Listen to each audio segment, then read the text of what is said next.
Hi, this is Jim from Safety Wars. Before we start the program, I want to make sure everyone understands that we often talk about OSHA and EPA citations, along with some other regulatory actions from other agencies, legal cases, and criminal activity. Everyone is innocent until proven guilty in a court of law. Proposed fines are exactly that, and they are often litigated, reduced, or vacated. We use available public records, news accounts, and press releases. We cannot warranty or guarantee the details of any of the stories we share, since we are not directly involved with these stories, at least not most of the time. Enjoy the show. This show is brought to you by SafetyFM. And from the border of liberty and prosperity in the highway to the north, this is Safety Wars for, what is it, Tuesday, September 19, 2023. Where have I been? Maritime training. So, as everyone here knows, we do OSHA outreach training in all four disciplines. That is disaster response worker, construction, general industry, and maritime. So, I got a call last week from a client, or actually 2 weeks ago, a new client. That was a listener of this show. And she said, hey, look, we'd like to have you in and do some maritime training in marine terminals. And we've been there for the last 2 days. As everyone knows, it's a 10-hour class this was. So for a 10-hour course, you need 2 days worth of... it's going to take you 2 days, no matter what. That's where we were. And dealing with the UN week in New York City, it's been a very unpleasant situation with traffic for the last 2 days and weather. So I could not make it on. So that's where I've been. If you want to get me, if you don't get enough of Safety Wars here, you can always hire me to do your training classes, to manage your projects at 845-269-5772 or Jim at safetywars.com. You too can have jimpoesl at your facility all the time. All jimpoesl all the time. Are you ready for that? I know. Hey, Jim, you can't be serious. Jim, you can't be serious.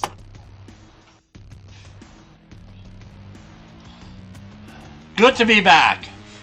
This past weekend, I attended a wedding in New Hampshire. It was a lovely wedding. One of my friends who passed away about 6 years ago now. I can't believe it's 6 years in a workplace accident. His widow got remarried this weekend. It was a wonderful, wonderful ceremony, wonderful party, wonderful reception, wonderful happy hour, wonderful on all, by all accounts. So, what are we talking about tonight? We're going to be talking about personal protective equipment here and what you may need in a disaster. So I have, just as a reminder, we have props here and everything else. So just as a reminder, we're going to talk about this hierarchy of controls. So as we know, right, with any of this stuff, the big idea we want to put forward here is don't become part of a problem.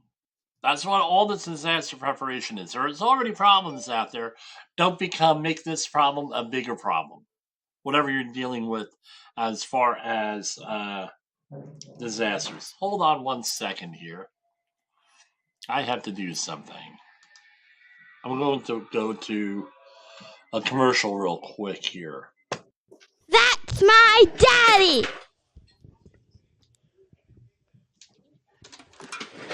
That's my daddy!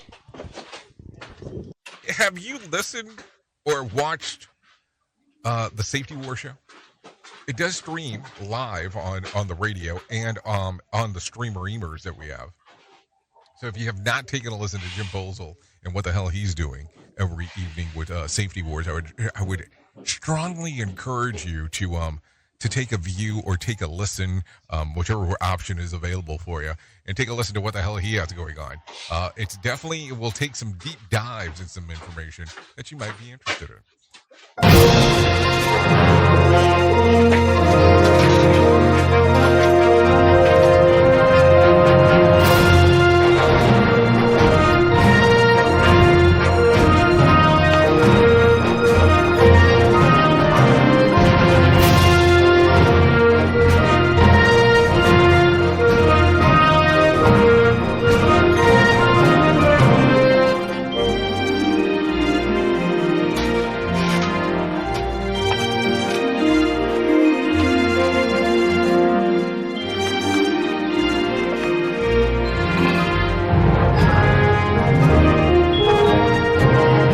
All right, so sorry about that. It is allergy season here in the Northeast of the United States, and you got the usual allergy symptoms I had to resolve. Anyway, so let's try this again. We're going to share here. Big idea. Don't become part of the problem. Don't make your problem worse. And when you deal with PPE, it could be a physical or it could be a chemical hazard, but hazardous materials, what have you. Remember, you have three things. Don't get it in you. How could it get in you? 4 routes of exposure: inhalation, injection, contact, or ingestion. Don't get it on you, right? Meaning, don't get it on your skin at all. Number 3, don't bring it home. Don't expose others. And this is when we're working on disaster sites. I like to reference the Jens Rasmussen, right, with the skills mode, the rules mode, the lack of knowledge mode. And with normal work in a factory, even a construction site, you could get into this stuff here, but you'll never. On a disaster site, generally, skills mode doesn't exist. So the best you can hope for is you're going to be in the rules mode and for the lack of knowledge mode for that. And so the best you can hope for is rules mode. So that's why PPE is very important. You're not going to be able to necessarily have the hierarchy of controls. You're not going to be able to go out there and say, well, we're going to use the hierarchy of controls on this. That's not going to happen. So right off the bat, you're going down. Elimination usually is impossible. Might be, right, if you plan things out. You're not going to be able to plan out the work. Substitution, engineering controls, maybe, right? But you're going to have a reliance on PPE all the time. And remember, we talked about left of the bang and right of the bang on certain previous shows. On the left of the bang is all in the prep. Then you have the bang, the incident, and right of the bang. That's where all your training takes place and applying that training. And you might have to do on-scene training, but and reacting. You always want to be in the left. And we also have the disaster management cycle where you have the disaster, response, recovery, mitigation, and preparation. And you're always somewhere at mitigation and preparation. Eventually you're going to get there, even if you apply the issue attention cycle to that, where people think that things are resolved and then then something else happens, or they get surprised that things aren't resolved when they thought they were resolved because the news isn't covering it anymore. So for example, the Hawaii situation with the fires, a lot of people think that that's been resolved, everything's been built up, because they haven't talked about it out here on the East Coast in the last 4 days. And that's what we're trying to do here. So in the workplace, normal job site, construction, let's say, something like 30% of all injuries are to the hands. All right. And so I would think that gloves are a major part of that whole thing. And I forgot my leather gloves upstairs. Oh no. So this is what we're going to do.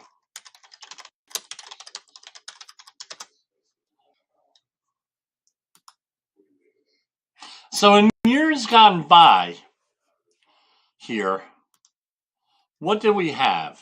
What was the assumption? Right? So someone told you to get, we're going to start with hand protection. Someone told you, go out there and put on a pair of gloves out there. You put on a pair of, and this is all purpose. You had your leather gloves, your cut resistant gloves. I'm guilty of this before I got educated. Jim, why do you cut resistant gloves? Everyone would get these gloves and say, well, those are cut resistant. I'm not poo-pooing the leather gloves, and usually they're good all-around gloves. So when you're dealing with hand protection, what kind of protection are they going to give you for cuts? A little bit, obviously, but they're not rated. So sometime in the mid-2000s, at least in my world, everyone started talking about cut-resistant gloves. Cut-resistant gloves. They have to have a certain rating on them and things of that nature. And glove manufacturers, among other manufacturers, started to develop standards, right? So ANSI started to develop standards for protective gloves. Now you're going to say, well, what's the issue here? What's the issue? What's the big deal? Blah, blah, blah, blah, blah. For this, why do you mention this? There's always a question as far as what cut-resistant gloves are, what they are, and everything else. So if I can pull this up, right, that's what we used all the time. And that's not really, in a disaster situation, that may be the best that you have. Leather work gloves. So they're good for a lot of different things. But what I do now, I've gotten rid of all of the leather work gloves in my house. I've gotten rid of pretty much all the leather work gloves in the work that I control. And I've used cut level 3-or gloves. What exactly does that mean? We have the ANSI chart here for cut resistant gloves. And essentially, this is what it comes down to. If you look on your screen, and I think this has to be updated. This is as of 2016. But you have the old cut level gloves, and you had 0. And that's the weight in grams needed to cut through the material of the gloves. So with a cut level rating of 0, which has been eliminated since 2016, people, you put 200 grams. We all know what a gram is. A gram is like 2 pistachios with the shells on. And they put the glove in a vise, they go back and forth, and lo and behold, what happens is it takes 200 grams on top of that razor blade that goes back and forth real quick. It essentially takes 200 grams for that. So you have 0, but that is basically what the cut rating was on those old-fashioned leather gloves that we just had up here. Now, under the new ratings, you have A1 through A9. And usually what I recommend in my practice, to recommend an A4 or A5 glove. That's right here in the middle here, right? A4 or A5. And that would be for high cut or extreme cut, because things have gotten a lot better manufactured. And we're talking about knit gloves. So if I can, and then it goes up from there. So for example, A6, A7, A8, or A9, start to have other things, the threads made out of different things. So for example, there are like 6 or 7 different types of yarn. If you want to know all of them, give me a call, because what happens is that's all trademarked. And I'm not even sure what the legalities are me of endorsing so many different products out there. But Kevlar was one, for example, but there are like 5 or 6 other different types of yarn. And what we found out was, with all this stuff, cut resistance has, we're talking knitted gloves, are influenced by 4 different properties. So this here is a knit glove with a cut rating of 2. So if you look here, you have to have, so cut resistance is determined by 4 different things. One of them being, I am getting wicked feedback here.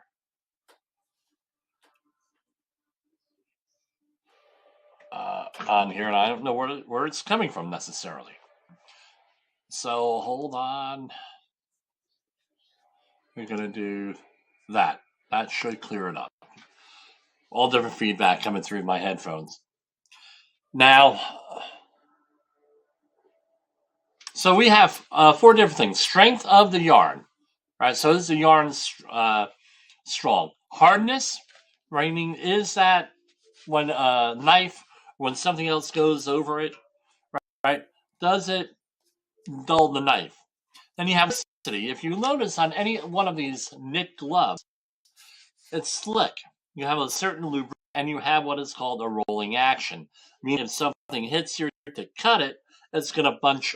So those are the 4 basic things that we're looking for in cut-resistant gloves, the knitted gloves. Now, one of the things that confuses a lot of people here is this. With gloves, right, this is a glove that's from T-Rex, right, by Magid. The gloves here, they think, well, this here, the PVC coming on here, I believe it's PVC, that prevents, that's cut resistance. Well, maybe it adds a bit. What we're really worried about is wing, right? And with this pair of gloves, you also have impact protection from the back of the hands, protecting the back of the hands. You also have like a wrist thing on here, a wrist guard, hold the glove on, things of that nature. So that is a glove, cut-resistant glove. Now, if you go back to your old-fashioned leather glove that we had the picture of here, am I saying get rid of that leather glove? Do you think I'm saying that, get rid of the leather glove? No, we're not saying anything about getting rid of the leather glove, because what happens? You have to assess what your situation are. If you go and try to swing an axe, for example, or a pick, or a shovel, or anything like that, with this kind of glove with a grip on it, guess what? You're going to have yourself a devil of a time trying to go and shovel something. Same thing with an axe. You try swinging an axe or a pick with that kind of glove, you're not going to be very successful. As a matter of fact, you're probably going to get aggravated with that. So again, an assessment done on that. So I recommend always cut level 3 or 4 with those gloves. Going back to I assembled this PPE guide over the course of many, many, many years. So you can also have abrasion resistance with gloves. That's the abrasion thing. What kind of abrasiveness does that? How do you have a rating on that? And all this stuff has to be thought about ahead of time. What are your likely hazards? What are you going to do? Do I want to be prepared for everything? Can I get a good all-around glove? So what I'm looking at, usually since hands, right, and it's a big thing, you hurt your hands in a disaster, they get dirty, you may not have access to medical care, you may not have access to first aid, you use up your first aid, everything and above. And then we also have our 4 different levels of response, where you have what I call a type 1, right, which is 0 to 24 hour emergency, then type 2, 24 to 72 or 96 hours, which is what the government tells you should be at a minimum be prepared for. Type 3, from 96 hours to 1 month, and then after 1 month, you're dealing with number 4, type 4, and you're dealing with primitive living. Hopefully we never get to that situation, because that's a darn near impossible situation for a normal person to prepare for. So we're talking short-term emergencies here. Maybe type 1 or 2 up to 96 hours, or maybe a couple of weeks into this. So the question is, what are your likely hazards? So I'm looking at, you're going to have a surgical glove for first aid things, maybe, or incidental contact with hazardous materials. This one in particular is a nitrile surgical gloves. Surgical gloves come in nitrile, PVA or PVC or vinyl or something like that, surgical, and the traditional latex. You want to avoid latex, in my experience, because it doesn't hold up well to a lot of things that you may have to deal with in a disaster, like gasoline or oil. All right? First aid, some bloodborne pathogens, situations like that. Then you have so you go in there and you say, well, chemical gloves are kind of hard to determine what you're going to need. Same thing with suits and things of that nature. So you're going to need a couple of different kinds of gloves. You might surgical gloves, leather gloves. I would have cut resistant gloves at a minimum, and also winter gloves. And any one of those could be winter glove type things. Now you're going to say, now, what about chemical resistance? I put together a small chemical resistance thing. This is from one of some of my training materials. And these are just some of the things. You have butyl gloves, neoprene gloves, nitrile gloves, latex gloves, PVC gloves, right? Neoprene, all this stuff in here. And they are rated for different things. Now the question is, how do you determine what they're rated for? This is from a very common, from a glove that's sold at a very popular home improvement place. And on here, it has all of the chemicals that they're willing to advertise, at least, and what it's good for. So, for example, for a PVC glove, and you have, well, for acetone, for PVC, it's a poor thing, right? Nitrile is also poor. Neoprene is also poor, and latex is fair, right? So P is poor, F is fair, a little bit above. You have to consider how much you're going to be exposed to. So there you have to think about assessment and everything else. However, when you look on here for oil, our PVC glove is great. The nitrile glove is great. The neoprene glove is great. And the latex is poor. So you put oil on latex, you're going to have a problem. And consequently, for birth control, right, latex condoms, they tell you don't put some type of oil-based lubricant on there because it'll destroy the condom, and then, you become a parent. I must put that in there. We got to make this a little bit exciting. As we know, as everybody likes to point out, and everybody knows, cells. All right? Now, here comes the other thing with this. Let's say that you're going to have multiple hazards. I have a cut hazard, and I have a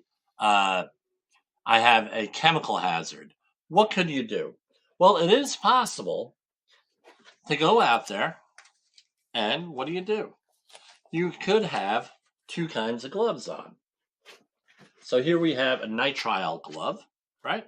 Looks like a dish glove, but it's nitrile. And you can also have a cut-resistant glove. You could double them up. Now, you're also going to say, well, what about on a hazmat site? Don't you normally wear two pairs of gloves? The answer is yes. So the most common, since here in New Jersey, most of the cleanups out here are pretty much oil or some type of oil derivative, or oil this or oil that. Usually it's nitrile gloves. So you would have on two pairs of gloves. We're not going to talk about suits today because we have to do that in a much bigger area with the suits. All right. You would have outer glove, and you also have an inner glove. And the outer glove and the inner glove, depending on your situation, is going to be duct tape or chem tape, usually duct tape, but that seems, depending for incidental things, and duct tape, as long as it's compatible, you could use that. But more commonly, chem tape is used for that. And Again, that's advanced preparation for all this stuff. And we cover all this stuff in our disaster response worker class, the outreach class, the 7.5 and the 15-hour class for that. This is another kind of glove, right, where you have a combination leather glove on the outside, cut-resistant glove on the inside, a Kevlar lining on that. And you just go through here. So, for example, if I'm dealing with oils, I'm going to have a nitrile glove. And you have the catch-all glove, and that is Silver Shield. So you look at this, it looks like a plastic bag, and there is an expiration date on these.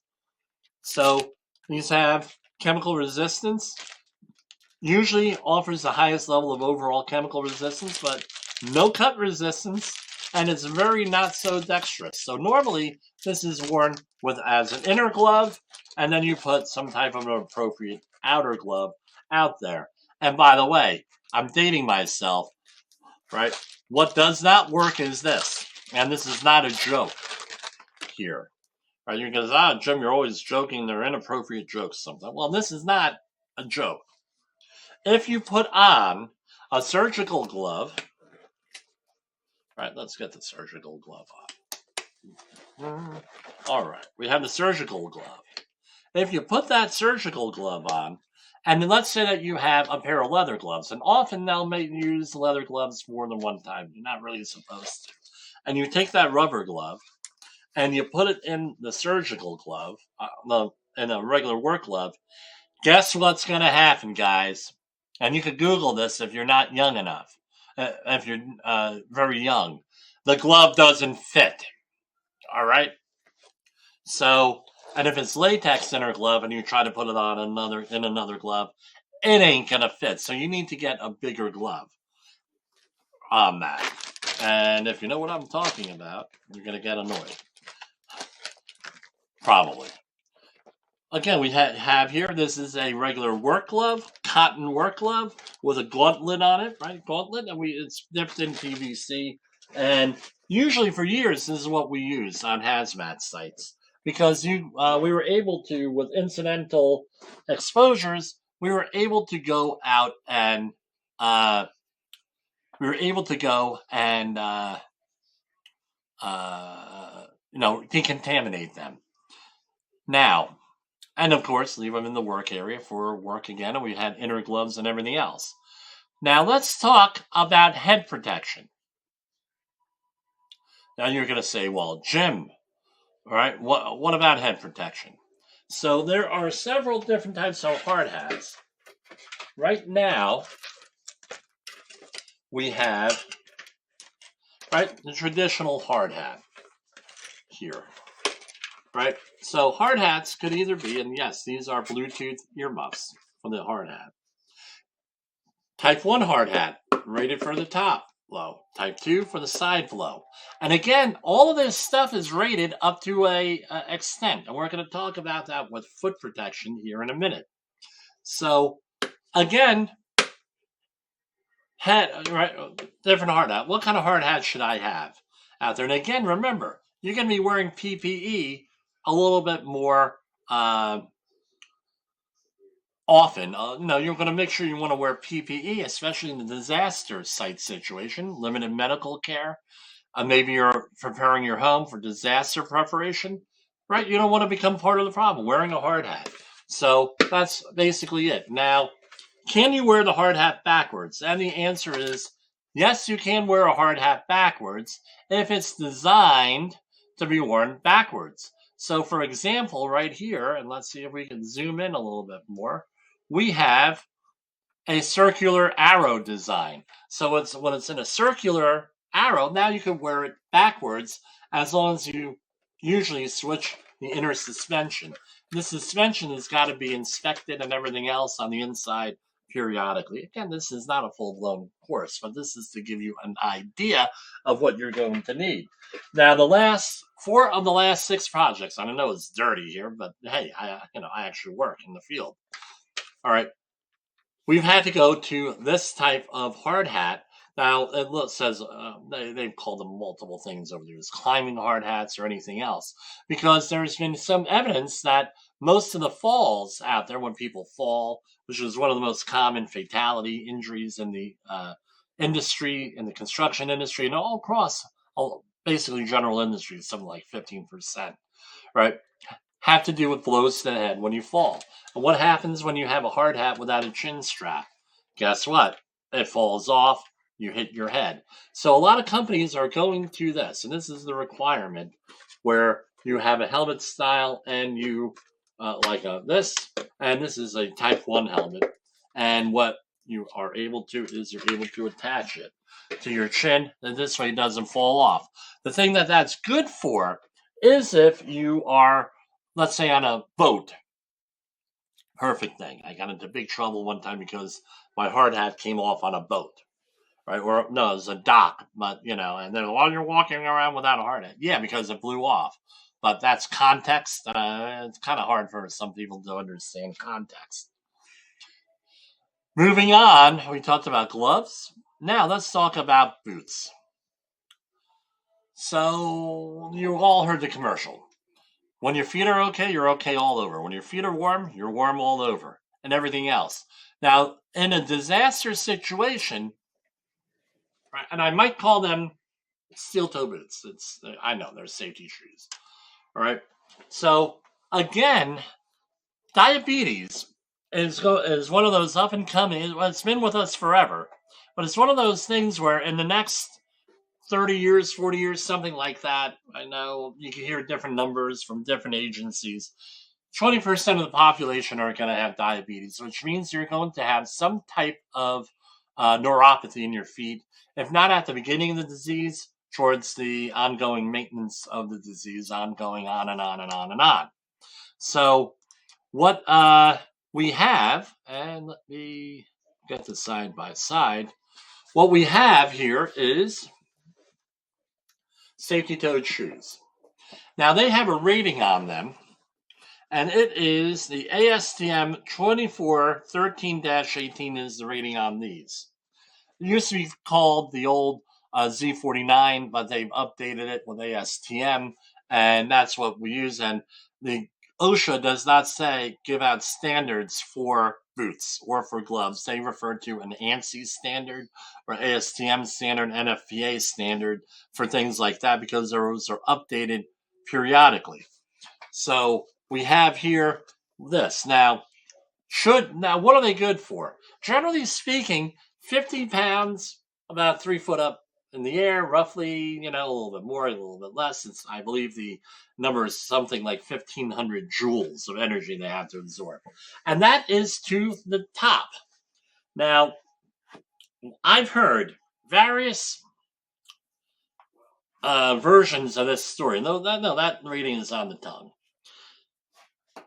Jim, I've had my mother's grandfather's uncle was working in a logging camp in the Pacific Northwest in the 1920s, during the during the happy 1920s, on Skid Row, where my wife is tonight in Portland, right? And there was a tree that fell, and it's usually from 6 to 10 stories, and it fell, and when it fell, it hit his foot. And if it weren't for that steel toe boot, he would still have his toes. Other variations are that they worked in the shipyard, they were moving cargo, they were doing this, doing that. Now, you could go back to Mythbusters and our local guy on there, Adam Savage, there on Mythbusters, and Jamie Bernardin, I think his name was, and they did a whole thing debunking this. What happens is the load, if something like that were to happen, it would be hitting behind the steel toe or the safety toe. Yes, I know they're composite. Well, guess what? In that case, what would you need is a metatarsal guard on that, with that. Number one, but no, more importantly, keep your feet out of the line of fire would even be a better solution to that. And PPE being the last solution. So this is what I recommend, is that sort of thing. Glasses. Jim, And, I have a whole guide here. No, steel toe and safety toe shoes are that's a 2-hour long class in itself.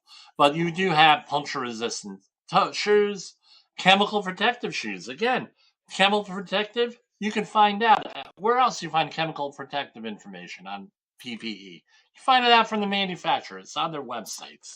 Usually, you can ask for a cut sheet. So for safety glasses, now same deal. We have safety glasses. Should I get them or not? I say yes. And if you can, you get the kind with the gasketed thing, dust goggles with that. I found out in the oil industry that pretty much eye injuries disappear of all types if you require the use of dust with a gasketed eyewear. I have other people saying they absolutely hate it. The other thing, face shields. Do you have to wear goggles under a face shield or safety glasses? The answer is yes. That's the NC standard, and you gotta wear it. You gotta wear them underneath it because a face shield is not impact resistant. With that, again, this is a general overview with that. And if you look here, right, with the shade colors and uses. So safety glasses have different shades and uses. They're all polycarbonate, and they all protect against UV light up to a point. With that, I'm told. This is what I'm told. So if someone goes out there with safety glasses and says, "Oh, well, we're gonna do safety glasses, blah blah blah. We're gonna wear regular sunglasses and they're UV protect." Well, guess they're all polycarbonate. Even the clear ones give you UV protection. It's a sales gimmick. And you have different colors that are good for different things. And on shady days, I usually like the amber ones. But what's the most important thing? Safety glasses, Z87 approved. Do they make prescription safety glasses that are Z87 approved? The answer is yes for that. So get the appropriate pair. Get one with a gasketed around or dust goggles. Those seem to be the most effective. And the other thing is, they're Z87 approved with that. If they're not Z87 approved, they're not safety glasses. There's one manufacturer out there. I'm not going to mention them. That for years everybody said, well, they give more protection than the NC-Z87 glasses. Well, guess what? We have a thing called the internet, and there was a alert put out by their people that said, look, safety glasses, ours are better. However, they still have to be Z87 approved. We don't approve ours for use in the workplace. And I used to have to carry that around. Laminated. Noise reduction ratings. Earplugs. Do I need... where did they go? Earplugs. All right. Again, if you can't... Not everybody is going to have the equipment or the app on the phone to do that. And you may not be able to do that. If you're dealing with anything, any type of situation where you have to raise your voice, right, for to hear the person next to you, wear ear hearing protection. That's something you want to deal with. All right.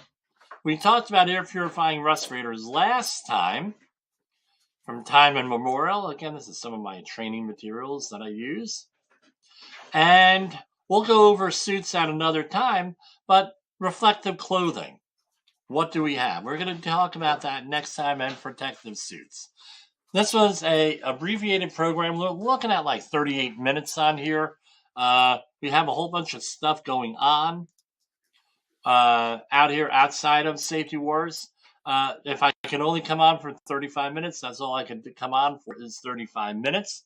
And I want to thank everybody for bearing with us with everything going on. Next week, I'm planning on being with Todd Conklin, Jayallen, and all the other people from Safety FM down in Orlando. Check it out on our website. I believe you could make reservations this week. And down in Orlando, go to safetyfm.com.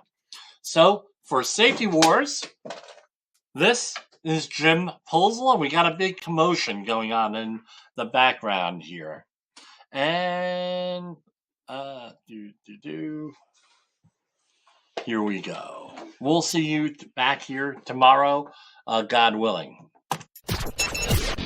The views and opinions expressed on this podcast are those of the host and its guest and do not necessarily reflect the official policy or position of the company. Examples of analysis discussed within this podcast are only examples. They should not be utilized in the real world as the only solution available, as they are based only on very limited and dated open source information. Assumptions made within this analysis are not reflective of the position of the company. No part of this podcast may be reproduced, stored in a retrieval system, or transmitted in any form or by any means, mechanical, electronic, recording, or otherwise, without prior written permission of the creator of the podcast, Jay Allen.